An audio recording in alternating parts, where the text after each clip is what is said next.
Well guys, this is the official end of year review for the Lasko Motion Heat Plus.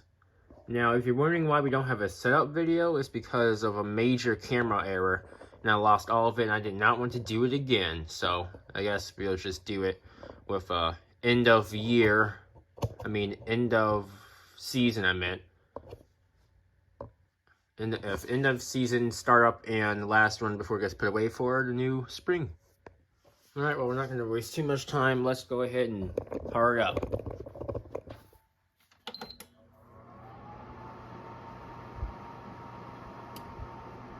Alright, let me go ahead and get my temperature meter real quick. Alright, let's see what temperatures we're getting.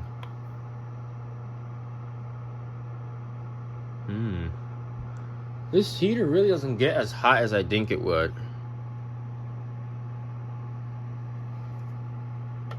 Yeah, only 125 coming out, which that's actually a good thing because the air is not scouting hot. And this house actually supplies the right voltage to the heater too, so that's also a good thing. 141. Near the center is where you get most of the heat out. Go ahead and test out the vent louver. Yep, everything still works completely fine. We've had this heater for what, 6, 7, 8 years. I wouldn't be surprised if this thing lasts like 20 years actually.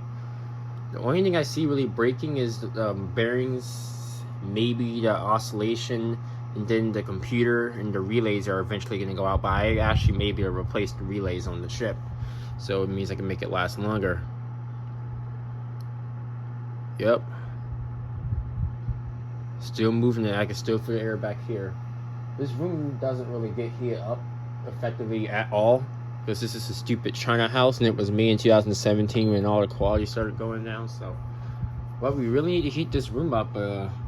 Since we don't need AC down here, I can only say I guess a mini split, a 12K mini split, just used as a permanent heat pump. But we really don't need AC down here. Once it gets to 73, we can just turn on a small table fan and that'll freeze it out. So I'm not sure how we're gonna heat this room up unless we get a P-Tech with a heat pump in it. But I mean, we can't even install that because we have an HOA, so we're just yeah, we can't do anything in here. So we're stuck with burning about 1,500 watts. Hi, let's see the thermostat. Turn it down to my preset temperature of 72 degrees. This thing's probably decalibrated.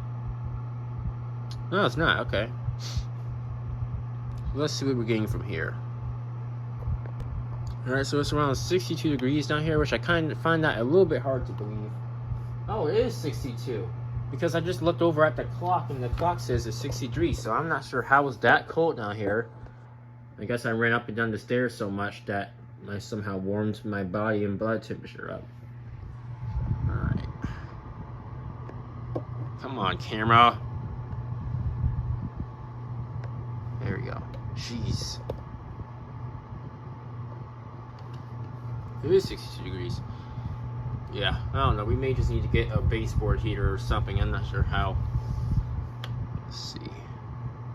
Let's try out oscillation. I'm going to try to center it back up because I was fighting with it before the video started.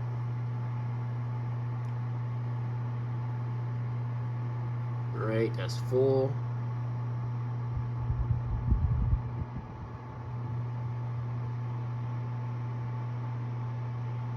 Yep, still works fine. So go ahead and stop that right there. Let's try out the stupid eco mode. Alright, it doesn't make any difference.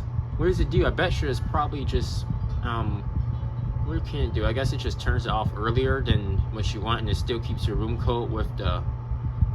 I don't know. This is useless. You just better off using the auto temperature one because it actually works. Huh?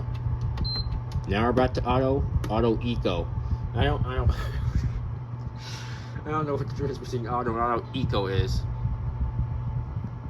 But here you go. It still works. Let's turn it down to low.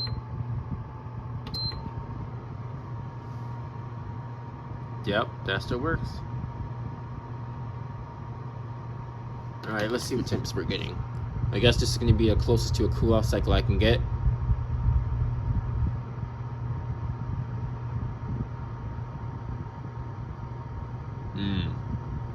Alright, well, that's good enough. Let's go ahead and power it off. And while it's off, we might as well take a look in the inside of it to make sure everything is still good.